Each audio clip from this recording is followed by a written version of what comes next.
Hare Krishna everyone, thank you so much. Happy Kadashi. Let's start with Radha Madhav. Jai Radha Madhava Jaya Kunj Bihari Jai Radha Madhava Jaya Kunj Bihari Jai Gopi Janavallabha Jai Girvardhari Jai Gopi Janavallabha Jai Girvardhari Shodanandana Rajjana Ranjana Shodanandana Rajjana Ranjana Yamuna Tiravanachari Jayo Radha Madhava Jaya Kunj Bihari Hey Radha Madhava Jaya Kunj Bihari Hare Krishna Krishna Krishna Hare Hare Hare Rama Rama Rama Hare Hare Hare Krishna Krishna Krishna Hare Hare Hare Rama Rama Rama Hare Hare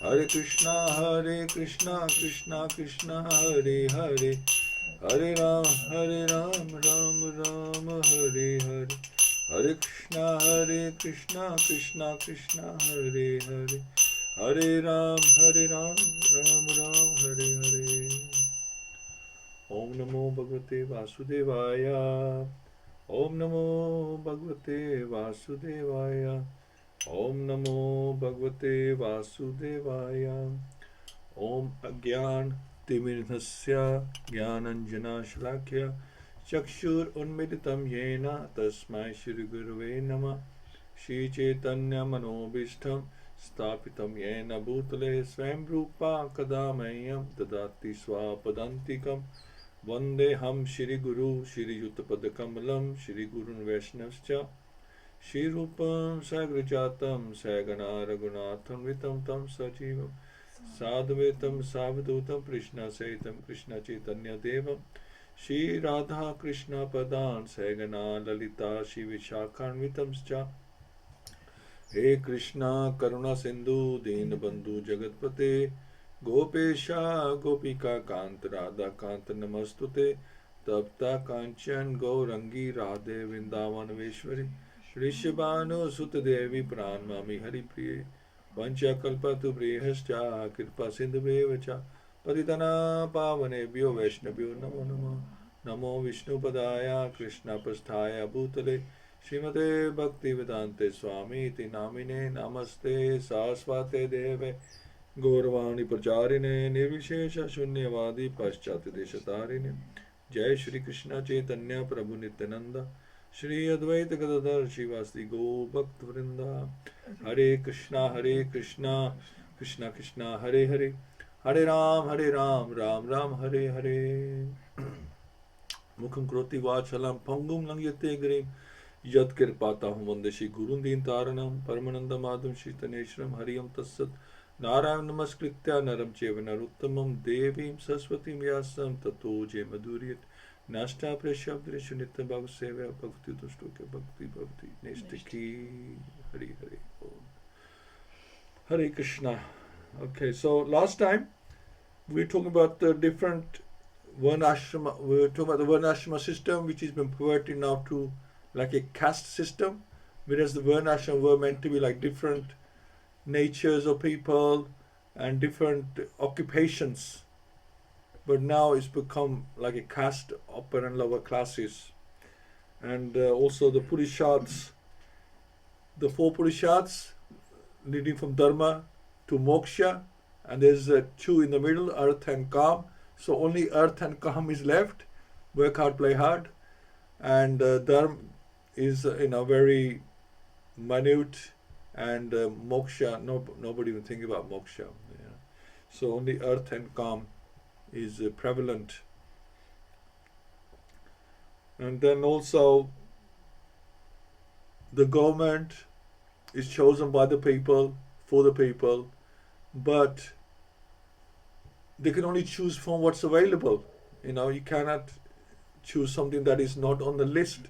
You can only cross the candidate that is available. So people are choosing the government who's not very saintly, and then they follow the example, because that most people follow the leader. And if the leaders, whatever habits they have, whatever traits they have, everybody else going to think, well, it's okay to do that, because they are saying it's okay to do it, so it's fine. And then we finished by Shaunak Rishi, rather Shamika Rishi, taking responsibility for his son's actions, because he felt that his son is very young, but so I am to blame for for his actions, that he's still he's not learned, as he's got more power than brains, basically. So the father takes the responsibility. So let's continue. 47.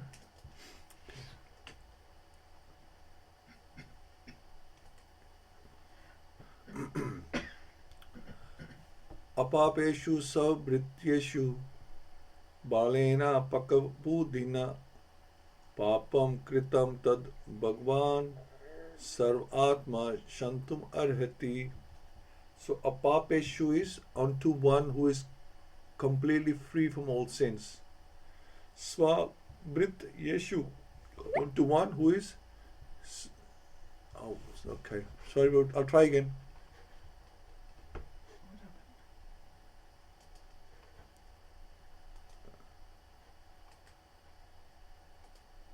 Okay. Is that better? Yeah, I can see. Yeah, I can see. Apapeshu Svabrit Yeshu balena pakabudina papam kritam tad bhagwan sarvatma shantum arhati. So apapeshu, onto one who is completely free from all sins. Svabhrityeshu, onto one who is subordinate and deserves to be protected. Balena, by a child. Apakav, who is immature. Budhina, by intelligence. Papam, sinful act. Kritam, has been done. Tat Bhagwan, therefore the person of Godhead. Sarva Atma, who is all pervading. Shantum, just to pardon. Arhati, deserve. Then the Rishi prayed to the all pervading personality of Godhead to pardon his immature boy. So that's Vishnu. Prayed to Vishnu, who had no intelligence and who committed the great sin of cursing a person who was completely free from all sins, who was subordinate and who deserved to be protected. So what does that mean? Everyone is responsible for his own action, either pious or sinful. Rishi Shamik could foresee that his son had committed a great sin by cursing Maharaj Parikshit, who deserved to be protected by the Brahmanas, for he was a pious ruler and completely free from all sins because of his being a first-class devotee of the Lord. When an offense is done onto the devotee of the Lord, it is very difficult to overcome the reaction. The Brahmanas, being at the head of the social order, are meant to give protection to the subordinates and not to curse them. Okay, so the Kshatriya is the subordinate. There are occasions when a Brahman may furiously curse a subordinate, Kshatriya or Vaishya, etc. But in the case of Maharaj Parikshit, there were no grounds, as already explained. So the Kshatriya was seen as, although they were the protectors of everyone, and who they protected everyone, they supported everyone financially, but yet they're seen as subordinate to the Brahmins. And thus he became liable to be punished by the law of God. The Lord never forgives a person who condemns his pure devotee. Therefore, by cursing a king, the foolish Shringi had committed not only a sin, but also the greatest offense. Therefore, the Rishi could foresee that only the Supreme Personality of Godhead could save his boy from his sinful act. He therefore directly prayed for pardon from the Supreme Lord, who alone can undo a thing which is impossible to change. The appeal was made in the name of a foolish boy who had developed no intelligence at all. Yes, it's amazing though. He has no intelligence, but yet he had that power. How, without intelligence, how did he manage to get the power? But it seems like because his father's powerful, he was given the instructions how to perform austerity, tapasya to gain this power, but he was given no intelligence comes by itself. Or it seems like here that he got the power by instruction, but he didn't get the intelligence by instruction. A question may be raised herein that since it was the desire of the Lord that Parikshit Maharaj be put into that awkward position so that he might be delivered from material existence, then why was the Brahman's son made responsible for this offensive act? So this is interesting, that if Krishna, like we say that God controls everything, he arranges everything, so why are we to blame for actions? Why do we end up in prison because we done something wrong, committed a crime? Krishna arranged it. That's probably what he wanted. This is how we think, right? The answer is that the offensive act was performed by a child only so that he could be excused very easily. And thus the prayer of the father was accepted.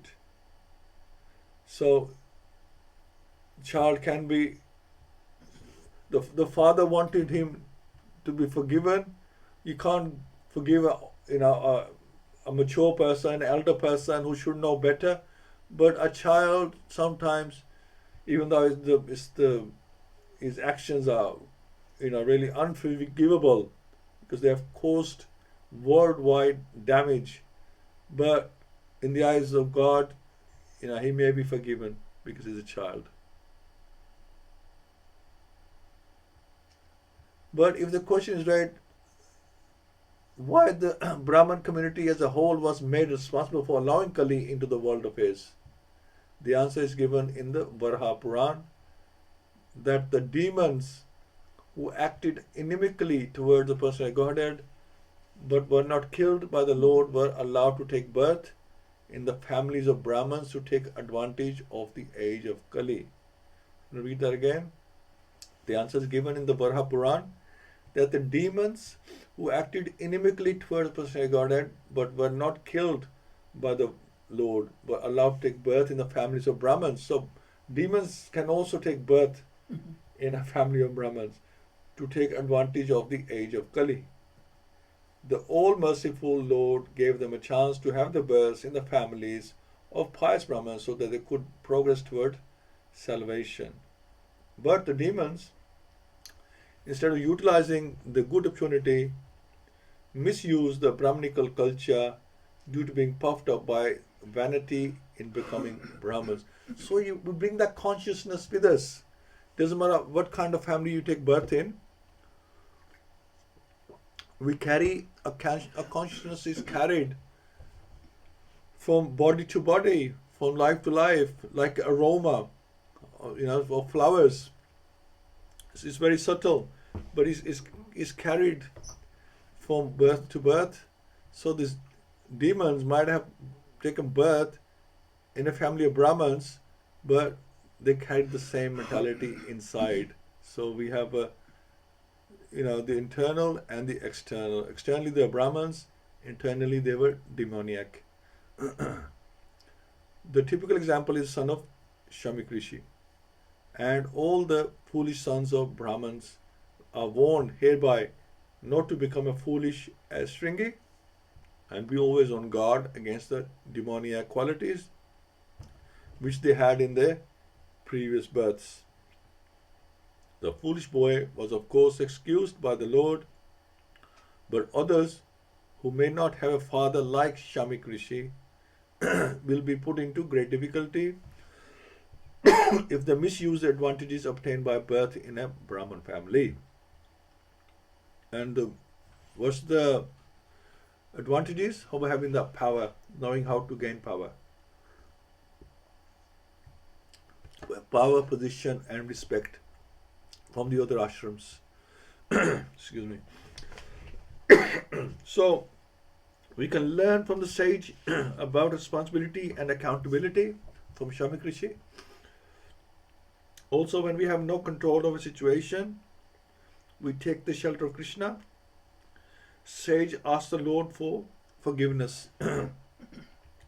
Why did the Lord put Shringi in this awkward position and embarrassing situation?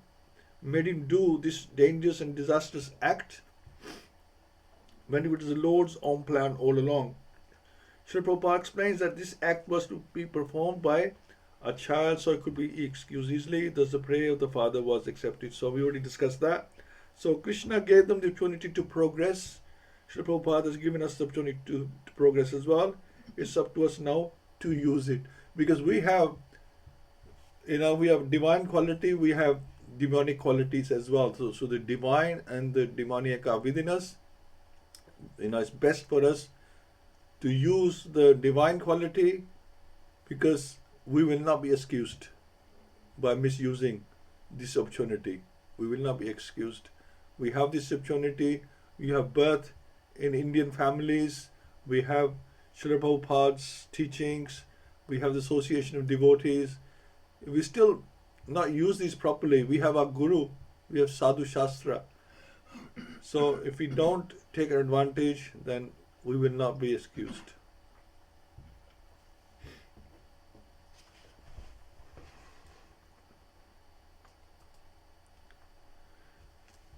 Tiskrita vipraldaha shabta shipta hata api nasya tat pratikurvanti tad bhaktha parvavo apihi. So tirah kritha, being defamed, viprala baddaha, being cheated, shaptaha, being cursed, shipataha, disturbed by negligence, hataha, or even being killed, api, also, na, never, asya, for all these acts, that them prati kurvanti, counteract that the Lord's bhaktaha, devotees, parbhavaha, powerful, api, although he certainly. So before I say, so one thing you got to remember, as we have said so many times, Krishna, he does not interfere with our free will, and he does not interfere, and he fulfills our desires. So demoniac people, consciously or subconsciously, they have destructive desires, right? They just love destruction.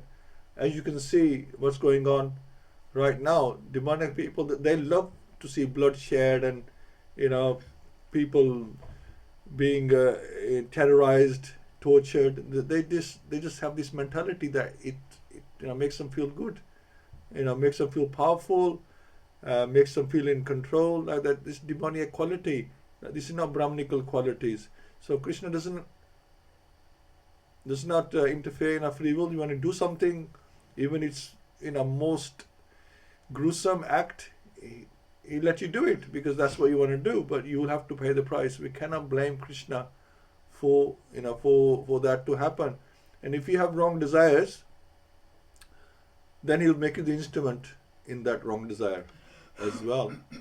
Simple as that. You cannot blame him that, it was his arrangement, so it happened. But you had the wrong type of desires from previous birth, so now you're fulfilling those desires, and you're just instrument of that, but it was your own desire, and sometimes Krishna can use that to his own advantage as well. you will get what you want and Krishna will get what he wants. The devotees of the Lord are so forbearing that even though they are defamed, cheated, cursed, disturbed, neglected, or even killed, they are never inclined to avenge themselves.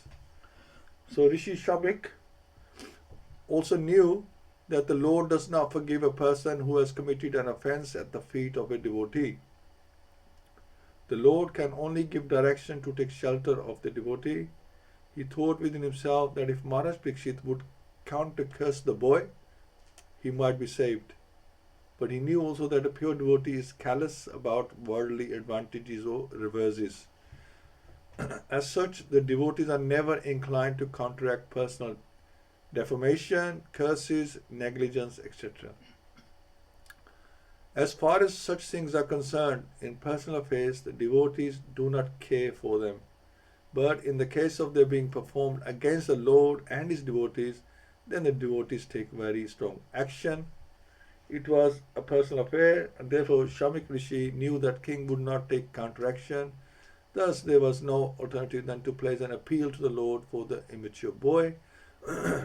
It is not that only the Brahmanas are powerful enough to award curses or blessing upon the subordinates. The devotee of the Lord, even though he may not be a Brahman, is more powerful than a Brahman. But a powerful devotee never misuses the power for personal benefit. Whatever power the devotee may have is always utilized in service towards the Lord and his devotees only.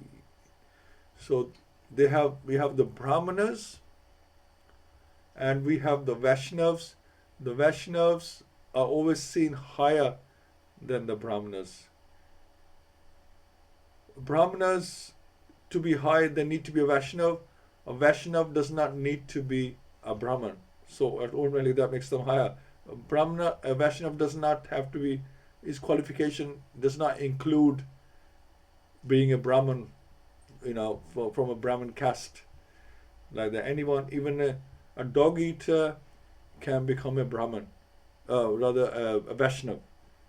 And a Brahman, and because a Vaishnav, even though he's a dog eater, now he's a Vaishnav, he has faith in Vishnu, in Krishna, he has faith that he is God.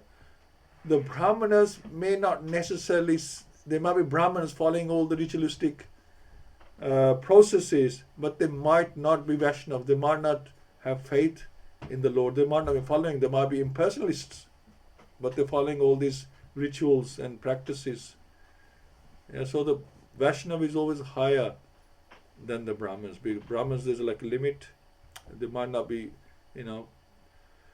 devotees, whereas the devotee, is higher because he doesn't need to have the Brahmin qualification. He just, because the conclusion to all scriptures is that Krishna is same Bhagwan. So that's 48. So Shamik Rishi knew that king had the power to counter-curse his Brahminical son, but Vaishnavas don't give curses, they give blessings. That's the true sign of a Vaishnava. Srila Prabhupada would say just chant 16 rounds, follow the 4 regulations and you'll go back to Godhead. That is a blessing. So if Srila Prabhupada has said that, then Krishna has to fulfill it. Simple as that, because Krishna always fulfills the blessings of his devotees. So if a devotee says, chant 16 rounds and follow the 4 regulations, you'll go back, then Krishna has to send you back to Godhead, because he cannot let his devotee down, because his devotee has made a promise, like Narad Muni, when he used to make a promise, then Krishna would make sure that is fulfilled. 49. Iti putra kritagena so anupato mahamuni swayam vikrito rajana nevagam tad achintayat, or it could be ragana, swayam viprakrito ragana. iti thus putra son krit, done by again by the sin, sa he the Muni, anutapataha regretting, Mahamuni the sage, Swami personally, viparkritaha being so insulted, Ragna by the king, now not eva certainly, agam the sin, that achintayat thought of it. The sage thus regretting the sin committed by his own son, he did not take the insult paid by the king very seriously.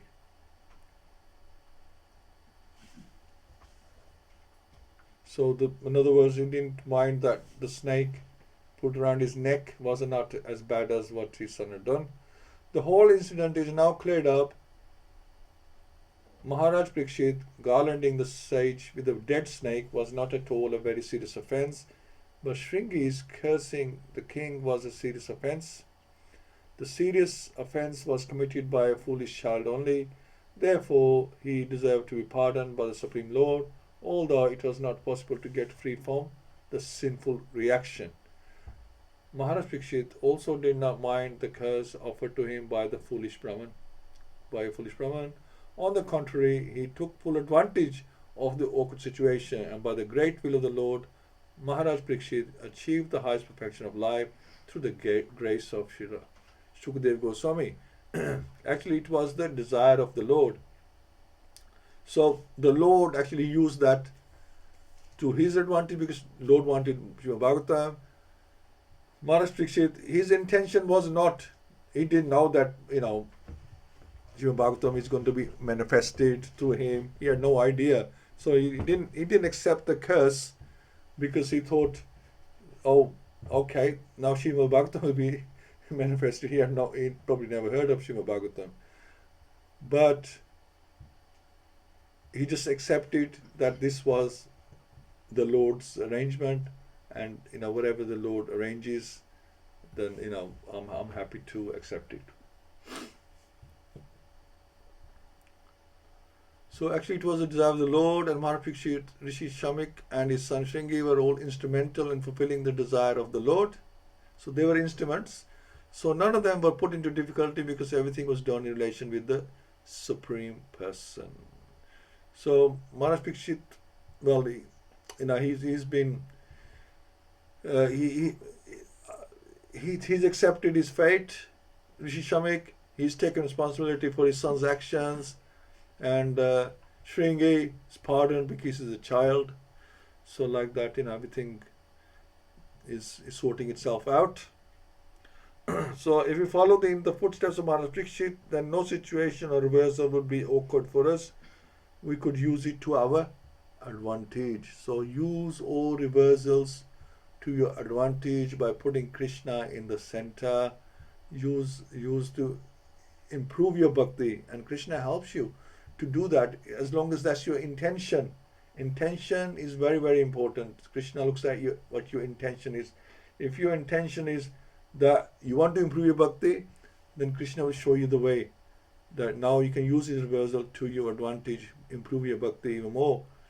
If your intention is not to improve bhakti, or now it's giving you an excuse to step back and not do any more bhakti, then Krishna will arrange that as well very nicely. He says, well, thank you very much. He will try to keep you, but if you are insistent that this is what I want, then he will, he will send Maya to help you to do that as well. It's always the option is always there. But then as we were saying before, that now we get Krishna karma, then Maya will arrange the karma nicely, and you'll know about it as well. And I'm talking about myself, that if Maya is giving us karma, then we suddenly find out how our lives turn upside down. When Maya is arranging, when Krishna is arranging, he keeps little drops of karma is given in a controlled way, so you don't really feel that much pain as you would if Maya was giving you the administering those karmas. Krishna administers it in very small droplets, so you don't feel, and you can carry on with your bhakti. So the last one now. Prayaish sadhavo loke predavan deveshu yojitaha na vihatanti na harsyanti yat atma guna ashraya. So prayasha, generally sadhava, saints, lok, in this world, prahi, by others, dvandveshu, in duality, yojitaha, be engaged, na, never, vatanti, distress, na, no, rishyanti, taking pleasure, yatha, because, atma, self, agun, ashraya, transcendental. Generally, the transcendentalist, even though engaged by others in the dualities of the material world, are not distressed, nor do they take pleasure in worldly things, for they are transcendentally engaged. So they are equipoised in happiness and distress, in other words. So the transcendentalists are the empiric philosophers, the mystics, and the devotees of the Lord. The empiric philosophers aim at the perfection of merging into the being of the Absolute. Mystics aim at perceiving the all-pervading super soul, and the devotees of the Lord are engaged in the transcendental loving service of the personal Godhead. Since Brahman, Paramatma, and Bhagavan are different phases of the same transcendence, or three aspects, all these transcendentalists are beyond the three modes of material nature. Material distresses, and happinesses are products of the three modes. The king was a devotee, and the rishi was a mystic. Therefore, both of them were unattached to the accidental incident created by the supreme will. The playful child was an instrument in fulfilling the Lord's will. But it did have consequences. So everything, when the Lord arranges something, there's so many things going on at the same time. So we got Śrīmad-Bhāgavatam, we got the child there used, and his father used as instruments, and Manapiksha used as instruments, and also the fall down of the Brahmanical positions. And then you also got Kali, who managed to get some service, because that's his service to cause havoc. He managed to do his little bit as well. So everyone, got something out of it in that way. So as we practice Krishna consciousness, we will come to Brahma Bhuta Prasanatma, Nashochidina Kankshti, and material happiness and distresses does not affect us. When we are at that happiness level, these seem like minor things, because we found something a lot bigger. Like a lotus flower, they transcend the muddy waters of the material world. So nicely put. So they become above, they rise above all this, which they may see as petty compared to the connection they have. So there isn't so much that everything seems small from where they are situated. Everything's very small. But if we are right into it, then everything's so big, seems so big. But if you come out of that situation and see from above, then it seems very small. So that's that, and that's concluded this chapter. We've got the overview Wednesday evening, so no program in the morning. We got Srila Prabhupada's disciple giving the overview, who does wonderful question answers as well. So as I was saying, have some questions and please do join, and then sleep through to Narsingha Chaturdashi. Now what a wonderful way to situate yourself. Narayan, say something? Enter the festival. Yeah. Okay.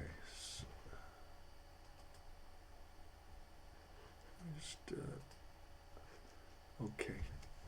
And we will start with Pundikaksh Prabhu, Any The comments? total of 142 constituencies will go to polls in this phase. Hare Krishna. Hare Krishna, Prabhuji. Thank you so much. Hare Krishna, dear devotees. Again, it looks like small verses, but again, lots of information in those verses. And especially the summary you're covering after each verse itself is again a big summary, Prabhuji, for us, for me especially. The last verse, very amazing, like transcendentalist.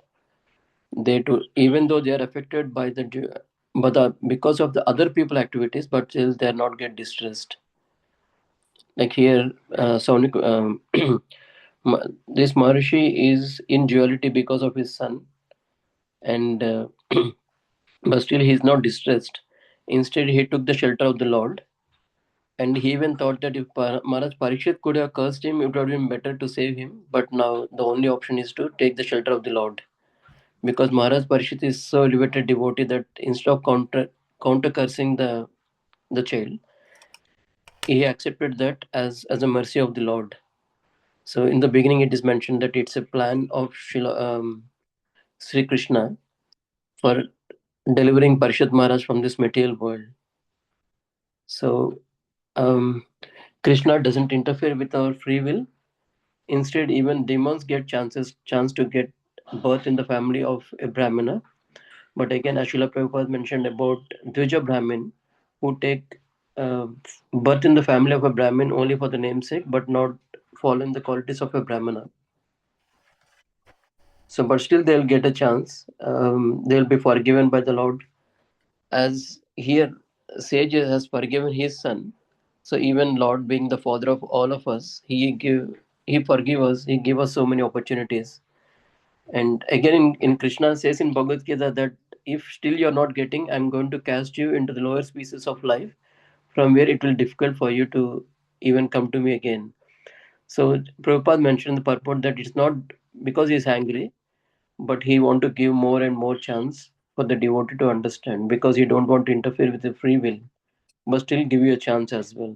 So the only option left is to cast you to the lower species of life, where it becomes difficult for you to realize. But again, if you see, like even in Patal Lok, we have devotees. Like Bali Maharaj is there in the, the that particular planet, which is lower planet. So Krishna arrangement is there in every planet. It's not that Swarga there are no devotees or here no devotees. He kept spiritual masters everywhere in all the planets to help us. That's a compassion of Sri Krishna, that he only want to help us to come back to him, and it all happens according to his plan. Um, that's all, Prabhuji. Hare Krishna. Hare Krishna. Thanks so much. Yeah, in terms of eternity, Krishna can give us any service anywhere. They're all living entities, wherever they're serving. Yamraj is also serving, and so like in the eternity, it's only a flash in time. Then they can also go back to Godhead once they've done the service, and then somebody else takes over. Thanks so much, Prabhu. Kiran Prabhu, Hare Krishna. Hare Krishna. We can see the degradation that's happening in our society. And yes, it's election time soon, and so you will get people knocking on your door. They will come as human beings, but underneath they're either demons and clowns. So we sometimes have to choose between lesser of the two evils. Sometimes do we make a choice or do we not go and vote, as it were? But everything has a cause and effect. We, people have fought hard to have the right to have a democracy, to right to vote. But sadly, you can see that the world is becoming dominated by very duplicitous people. And um, at the time when these things were happening, these were people with the greatest of the highest integrity. And integrity is now being lost upon humans, individuals, politicians particularly. what they say and what they do are two different things. And so we must be also responsible for our actions and our words and our deeds, cause and effect, because that adds to our karmic balance. Of course, in this age, our thoughts aren't added to the list of karmic injunctions or to our karma. Our actions and our deeds are. The deeds of this very errant child became the fall down of the Brahminical culture. And hence we can see that then we've been on this slippery road ever since. They can see that how people's mentalities have changed.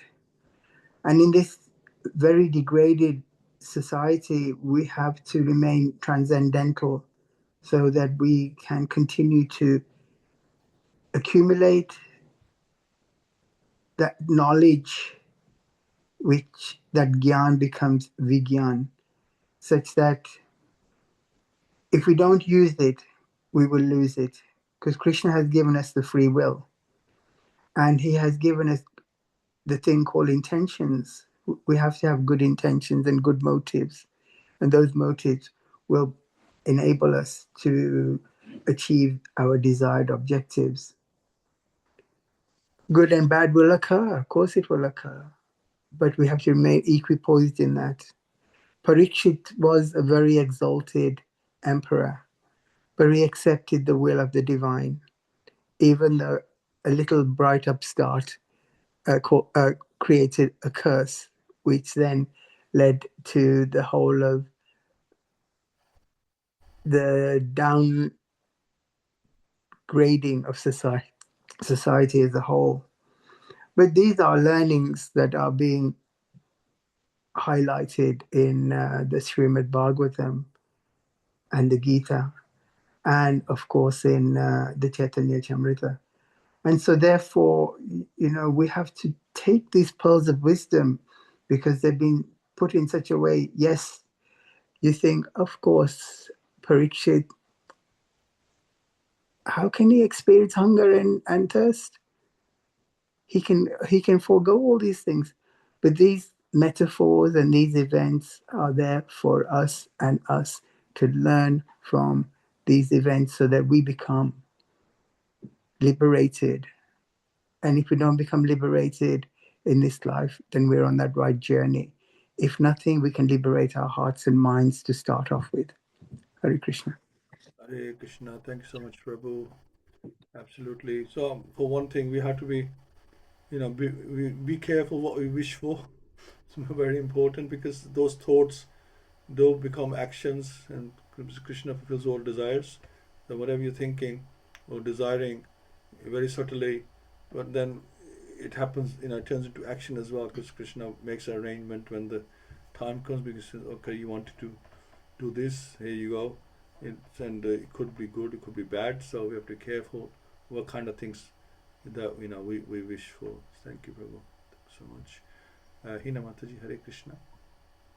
Hare Krishna, Prabhu. Pranams to everyone. Happy Ekadashi. So yeah, a couple of my notes that I made around how the Lord never forgives the person who condemns his pure devotee. I think these verses show like what a large offense, what a big offense it is to dishonor or disrespect a devotee. And I think we also are aware how this can also, if we are offensive towards devotees, how it can hamper our own spiritual progress, that we will experience blockers ourselves. And ideally, I guess we should be civil and respectful to everyone, and treat everyone the same. And this obviously is covered off in the Bhagavad-Gita in terms of Samat-darshan, so seeing everybody with equally, and recognizing that everyone is a part and parcel of Krishna. And this topic of forgiveness as well. And I think for me, I think being a devotee, it means that we should be forgiving. It's inherent. It's a kind of inherent to what it means to be a devotee. A devotee should equals being a forgiving person. And I guess I'm preaching to myself here. But from my understanding, if we don't forgive and we hold like a grievance in our mind, that only leads to anger, that holds to resentment. There's no peace at all at that point. So the path of forgiveness really means that we free ourselves by forgiving someone. We can free ourselves, and we're stepping away from those negative emotions and from in our minds. So we should always respond in a way which would also make Krishna pleased. So that for me, like my motivation when I try to forgive, it's almost like we always try and behave and act in a way with that in mind, as in what would Krishna want me to do in this situation. And I think in the latter verse we've seen how, and I think you reinforced it, Prabhu, about, and I've written it down, use reversals to help us in our bhakti. I think this is a common understanding. We know if Krishna really loves us, he will start to take things away. He dismantles our life, everything falls apart. So at that point, we've seen that in the life of many great devotees. At that point, we have no option but to fully surrender to him and take shelter. So essentially, yes, we should be embracing the reversals that come on our path of bhakti. These impediments are good for us. So and utilize them properly to go forward in our bhakti. Thank you so much, Hare Krishna.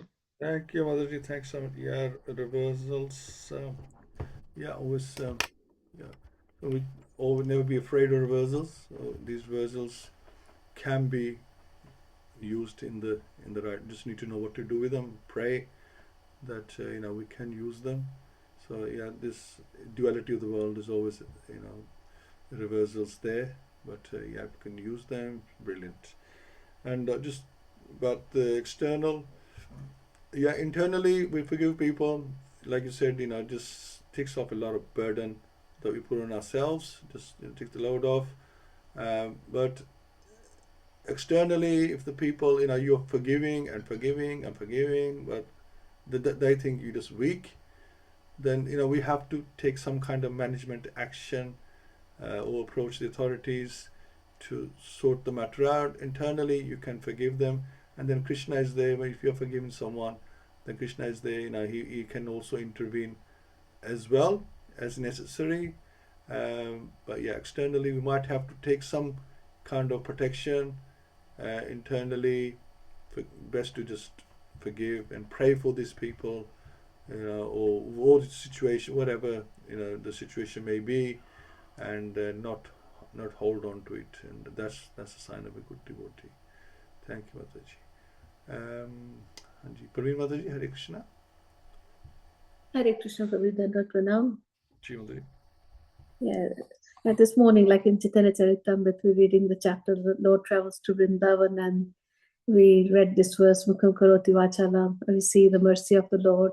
So we read the meaning as well, and how, it's explaining Lord's mercy, how a dumb can become an eloquent speaker, a lame can cross the mountain, and here we see, Krishna, he's so merciful, he even gives demons a chance to, if they're not killed by him, to be born in the Brahmana's family. So the opportunity was given to Shringi, but he was immature, so he misused the opportunity and he cursed Parikshit Maharaj. But then we see from Parikshit Maharaj, he didn't become bitter, he wasn't even saved, he didn't take a revenge, but he used that opportunity for his spiritual absorption. So that's a lesson for us, if anything, like reversals come, we have to use for our spiritual growth and have faith in Krishna. like you said, like if there is something that, if it's really needs taking some action, that we should, but otherwise we should just ignore that sort of behavior and just stay equipoised. And we know what is our ultimate goal is. And this morning, Kundrikaksh Prabhu shared about Akinchan Krishnadas Maharaj, how he was chanting like 24 hours.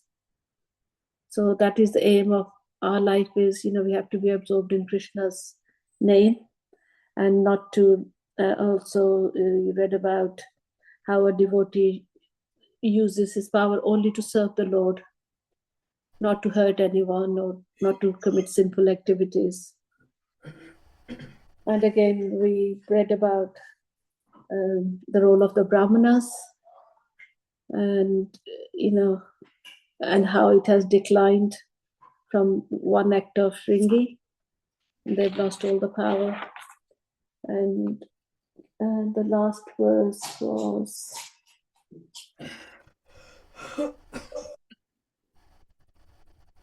it's like when we are identifying ourselves with this body, all the problems arise. So we have to rise above that and identify ourselves as the soul and connect with Krishna, and the divine. So Hare Krishna, Prabhuji. Thank you, Mataji. Yeah. So very nice. So many lessons. I think I want to read this chapter again and make the notes, points that we need to learn how to change our life. And all glories to Srila Prabhupada, how he has given us so much. And like you said, we got no excuse now. This is the opportunity given by Srila Prabhupada. We have to take it and make us success of that. Make our life successful. Hare Krishna. Hare Krishna. Thank you. And I also, spoke about intention, and then it came to me, intention and attention. So we have to have the right intention and then attention, where the attention should be. Thank you so much, Prabhuji. Hare Krishna. Hare Krishna. Ajay Prabhu. Hare Krishna. Yes. Some of the nice points made by the devotees. Forgiveness, tolerance, these are all important things we need to develop, because when we can kind of see the elevation of devotee, see the advancement of devotee by their ability to forgive, the ability to tolerate. These things need to be developed. They can't just be just for show, as in you just say you forgiven or you tolerated, and then you haven't done these sort of things. You have to be able to show that. Yeah, like you mentioned before, that externally you might have to take some actions here or there, but it's not that you become their mortal enemy or they just can't let things go. You have to be able to understand. You have to be able to live your life in a way that is very much focused on Krishna, focused on serving the devotees. It's not that because something terrible has happened that you give up your devotional service. That's not the way. Because things have happened to devotees in the past that are terrible, and they have suffered. But the ones that have understood the philosophy, have understood, actually taken to Krishna, actually taken to Bhakti, they've kept with their devotional service. They might have had to disassociate themselves from certain devotees, from certain places because of the misbehavior. But that doesn't mean you can't give up Krishna. You can never give up Krishna, because we are part and parcel of Krishna. It's not possible. You have to, once you accept that this is not just for this life, so many lifetimes if you're live within this material world. Yet ideally you want to go back to Godhead, or if Krishna decides you go elsewhere, but ultimately you cannot give up Krishna. It's just that link is permanent. Then there's, like I said in one of the verses, how the demons were given a chance to do bhakti by coming into the Brahmana family.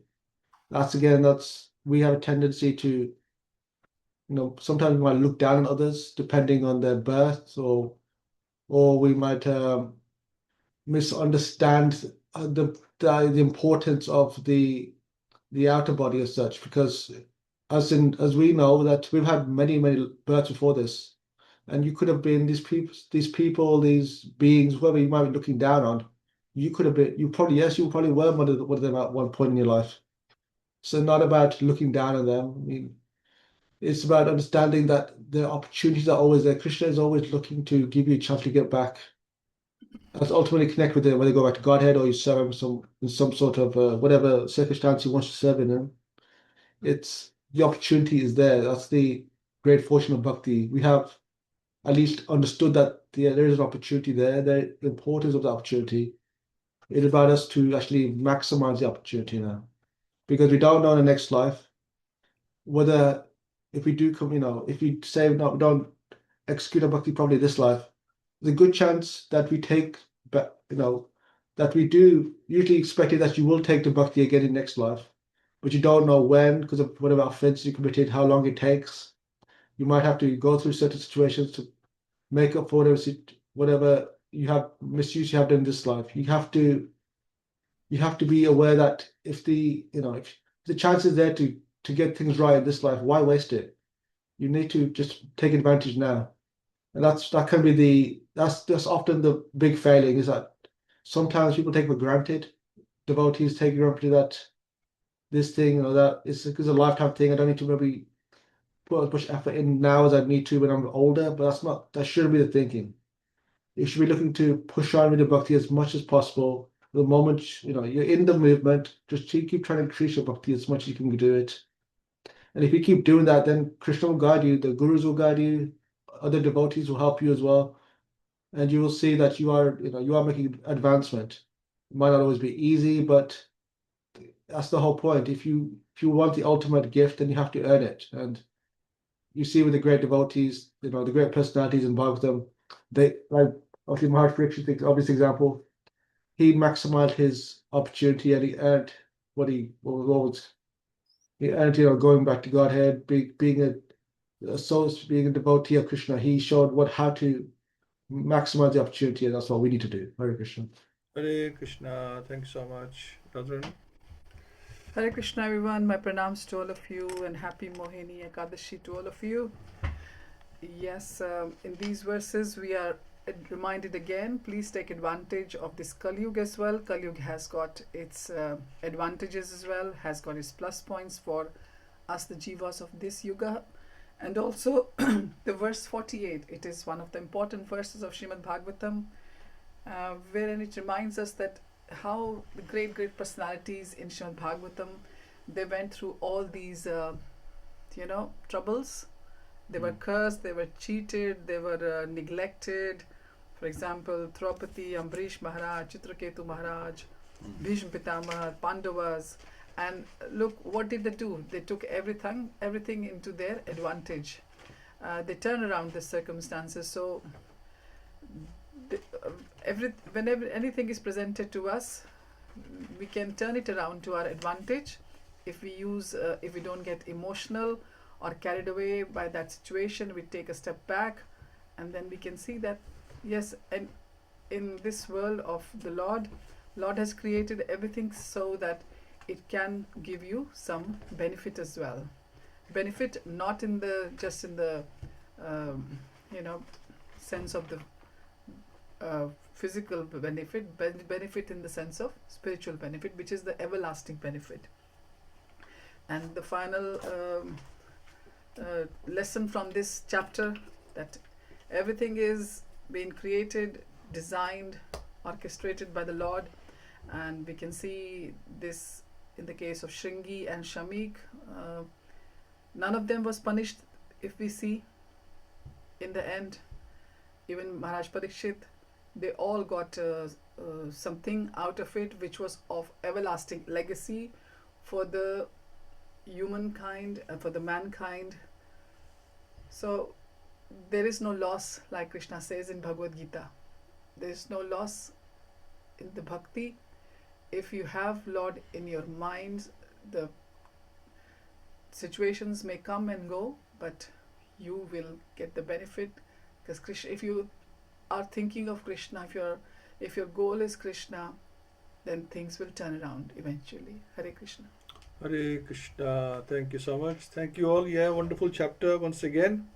And go. Just one more chapter left on this canto. Then we can go to canto 2. So thank you all so much. catch up with you on Wednesday evening. Please do join, and we'll get an overview on this chapter. So, Granth-Rashya Bhagavatam ki jai, Srila Prabhupada ki jai, Gaur Premanande, Hari Hari Gaur. Thank you, devotees. Hare Krishna. Hare Krishna. Hare Krishna. Hare Krishna. Hare Krishna.